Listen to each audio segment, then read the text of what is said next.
A confiança é a base de tudo e assim também com o nosso Deus. Quanto mais confiamos em Deus, mais Ele se revela para nós. Como disse Davi no Salmo 62, versículo 1, esperança somente em Deus. Somente em Deus a minha alma espera silenciosamente, dele vem a minha salvação. Só Ele é a minha rocha e a minha salvação, e o meu alto refúgio, jamais serei abalado. Somente em Deus a minha alma espera. Queridos irmãos, nessa manhã quero desejar a todos um dia abençoado e desejar que essas palavras possam fortalecer o seu coração para mais um dia de lutas, para mais um dia de batalha. Senhor, nosso Deus, queremos suplicar que o Senhor nos ensine, que o Senhor nos oriente, que o Senhor nos fortaleça com essas palavras, que o Teu Espírito Santo, meu Deus, venha dirigir os nossos corações de tal maneira que possamos confiar somente em Ti, que toda a nossa confiança seja plena em Ti, Senhor, no Teu poder, no Teu amor e nas Tuas palavras. É o que pedimos, agradecemos, orando em nome de Jesus. Amém, Senhor.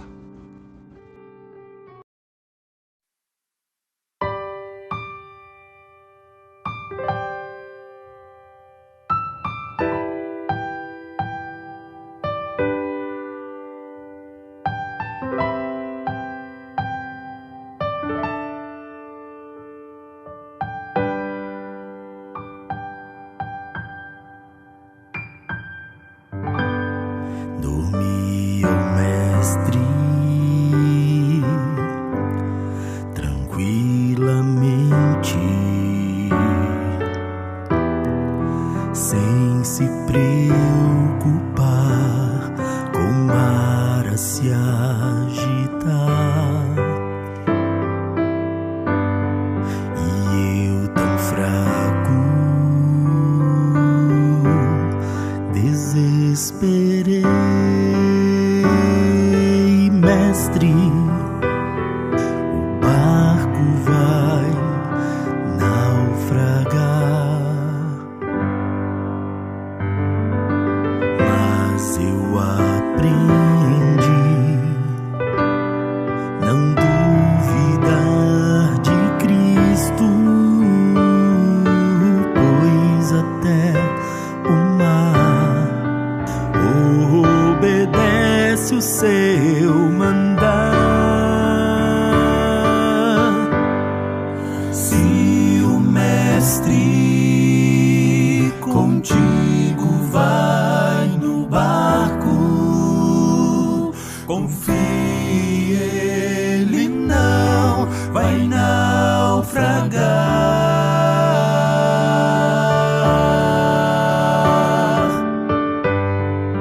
Navegando em mar tão turbulento,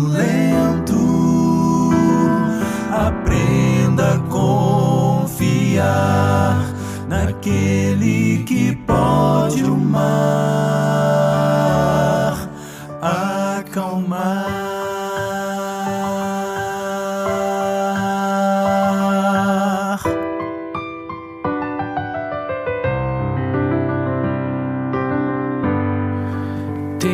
Tempestade violenta, parece que não vais suportar.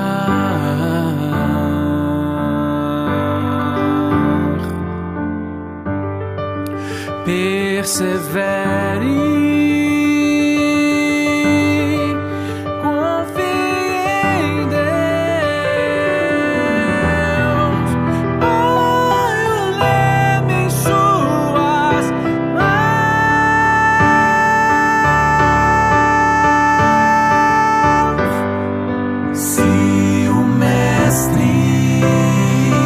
contigo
Aprenda a confiar naquele que pode o mar acalmar.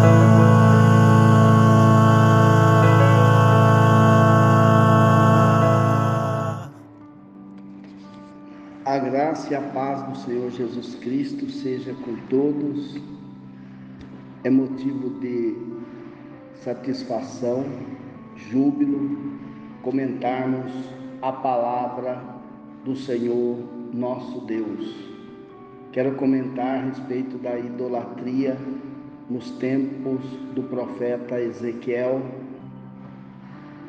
as abominações que se faziam no templo, na casa de Deus em Jerusalém.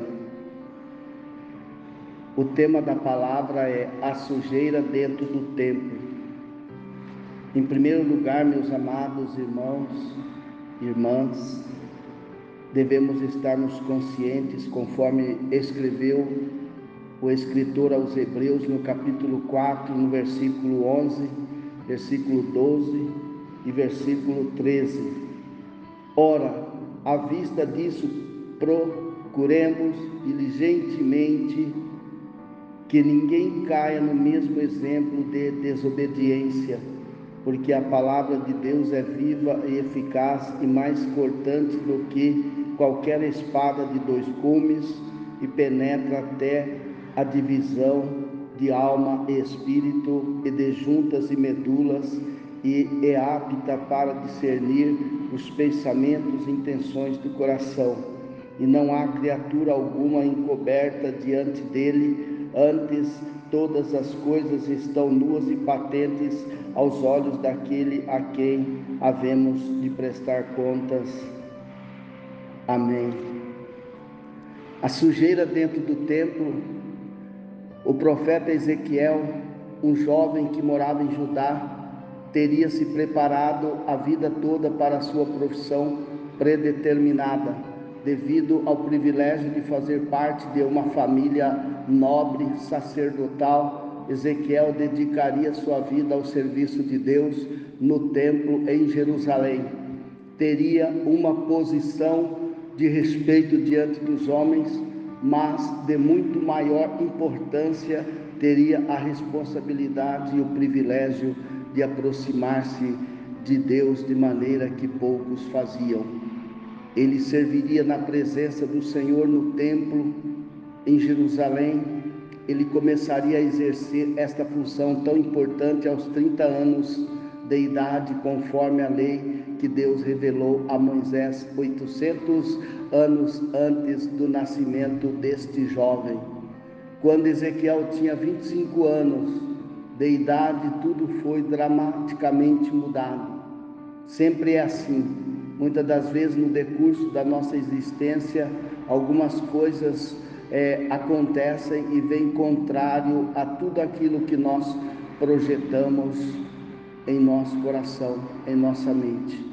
Ele foi levado no meio de um grande grupo de judeus à Babilônia, onde passaria o resto de sua vida no cativeiro. Embora um ou outro tenha falado de voltar logo para casa, Ezequiel viu que não seria o caso. Gradativamente ele e outros judeus aceitaram a realidade da sua situação diante de todos os fatos vigentes naquela época. Mas o templo ainda estava lá em Jerusalém e alguns sacerdotes ficavam para manter o serviço no imóvel mais sagrado do mundo. Muitos judeus olhavam para o templo como uma âncora para sua esperança de voltar à sua terra. O templo, projetado por Davi e construído por Salomão quase 4 séculos antes de Ezequiel, representava a presença de Deus no meio do seu povo escolhido. Como casa de Deus, servia para lembrar o povo diariamente da sua relação especial com o Criador do mundo. O pensamento dos judeus da época de Ezequiel foi baseado na sua confiança na presença de Deus. Deus pode estar bravo por causa de séculos de idolatria e rebeldia por parte dos seus filhos, mas Ele jamais deixaria alguém destruir a sua casa. Enquanto o templo permanecia, os filhos rebeldes de Deus ainda tinham o seu lugar seguro, e aqueles já levados ao cativeiro voltariam logo. Ezequiel completou seus 30 anos, a idade para começar seu serviço no templo, e ainda estava centenas de quilômetros distante do cativeiro babilônico. Deus já tinha revelado coisas importantes em visões, mas a visão que começa em Ezequiel capítulo 8 foi com certeza marcante na vida deste profeta. Nesta visão, o Espírito de Deus levou Ezequiel a Jerusalém. Dá para imaginar o coração de Ezequiel batendo mais forte quando viu o templo ainda em pé. Será que realmente teria condições de voltar a servir diante do Senhor neste lugar sagrado? O Espírito guiou Ezequiel no passeio pelo templo. Começou com a entrada do pátio do lado norte, onde Ezequiel viu um ídolo bem na porta da casa do verdadeiro Deus. Continuou para dentro, onde encontrou uma parede com um pequeno buraco e achou coisas espantosas, coisas inimagináveis ao coração de Ezequiel. Ele ficou estupefato, ficou triste. O Espírito de Deus mandou que Ezequiel abrisse o buraco e achou uma porta de acesso a uma sala escondida, onde 70 homens que governavam os judeus estavam adorando pinturas de répteis e de outros animais. Virando para a entrada, ele encontrou mulheres praticando um ritual de adoração a um deus de fertilidade. Por final, viu 25 homens com as costas para o templo, olhando para o leste e adorando o sol. Cada etapa deste passeio reforçou um fato triste.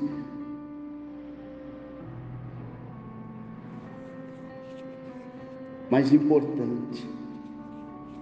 Tem coisas que a gente para, olha e fica imaginando na mente e desce ao coração. Como pode isso estar acontecendo dentro da casa de Deus? Atualmente, hoje nós como cristãos vemos cada coisa acontecendo dentro da casa de Deus e nós não acreditamos, mas de fato é a realidade. O povo de Judá, seguindo a influência dos seus líderes religiosos, estava se afundando na idolatria. Deus queria que Ezequiel entendesse que sua casa sagrada foi tomada por homens ímpios, corruptos e idólatras.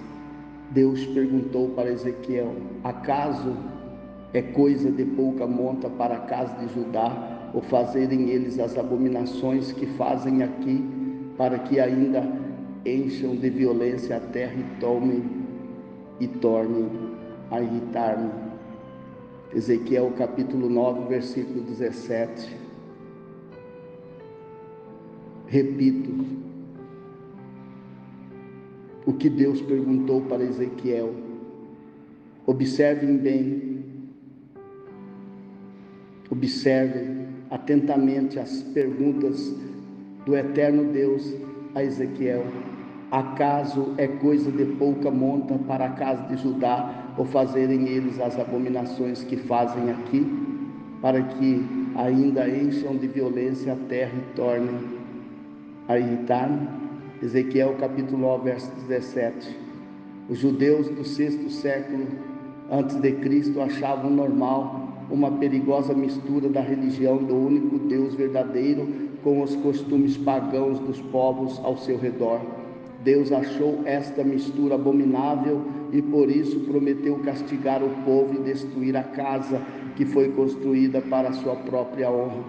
Quando observamos a mistura das coisas de Deus com os costumes carnais e idólatras que dominam em nossos dias, e especialmente na comemoração de festas sincretistas como carnaval, devemos refletir como seria se o Espírito guiasse Ezequiel em outro passeio.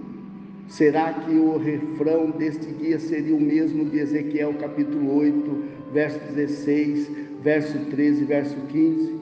Pois verás ainda maiores abominações. Deus nos chamou, como chamou o povo de Judeu naquela época, a santidade. Santidade convém à casa de Deus. Sejamos santos, meus amados irmãos. A palavra do Senhor diz que sem a santidade, sem a paz com todos e a santificação, ninguém verá o Senhor. Então deixemos todo tipo de idolatria e vamos adorar o Deus eterno, Deus que criou os céus e a terra. Que a graça do Senhor seja com todos. Amém.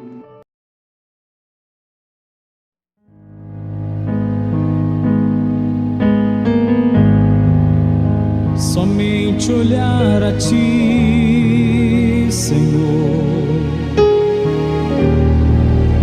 Somente olhar a Ti, Senhor. Somente olhar a Ti, Senhor, e não olhar atrás.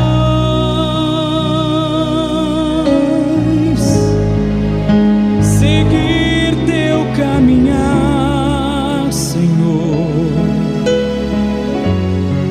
Seguir sem desviar, Senhor. Prostrar-me em Teu altar, Senhor, e não olhar atrás.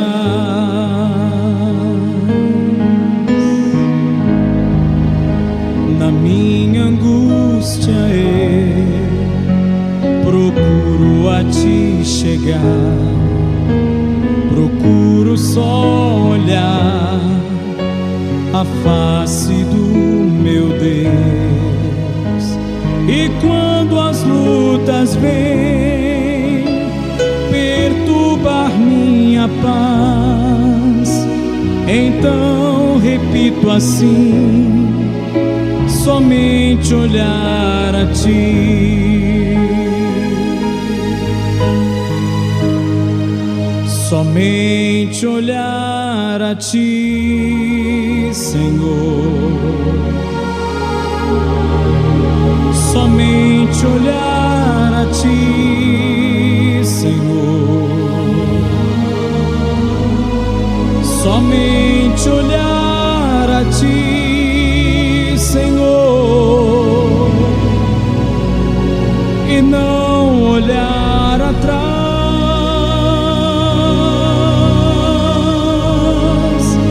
Seguir Teu caminhar, Senhor.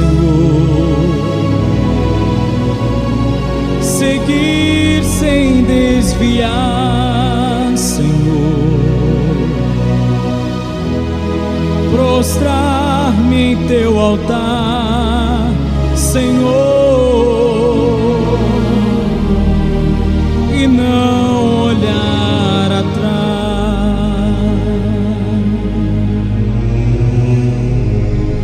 O mundo é muito belo, é farto de ilusão, mas isso não traduz pra mim satisfação. Eu olho para o céu, avisto uma luz, então proponho a mim somente olhar a Ti,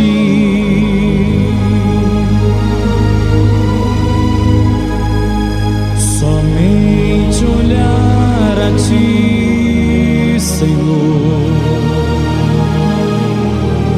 somente olhar a Ti, Senhor,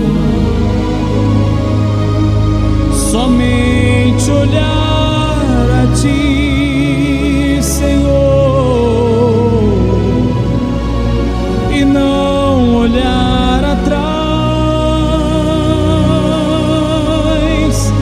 seguir Teu caminhar, Senhor, seguir sem desviar, Senhor, prostrar-me em Teu altar, Senhor, e não olhar atrás.